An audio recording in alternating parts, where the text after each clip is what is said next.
యెహోవా నా మాటలు చెవినబెట్టుము, నా ధ్యానం మీద లక్ష్యముంచుము. నా రాజా, నా దేవా, నా ఆర్తధ్వని ఆలకించుము, నిన్నే ప్రార్థించుచున్నాను. యెహోవా, ఉదయమున నా కంఠస్వరము నీకు వినపడును. ఉదయమున నా ప్రార్థనను నీ సన్నిధికి సిద్ధం చేసి కాచియుందును. నీవు దృష్టత్వమును చూసి ఆనందించు దేవుడవు కావు.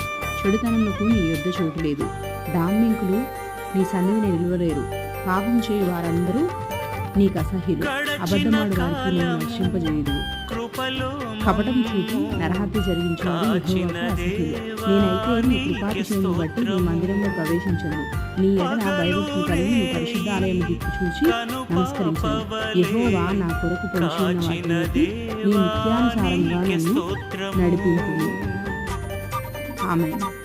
కీర్తనలు 5వ కీర్తన అన్నమాట ఇది. గడచిన కాలము కృపలో మమ్ము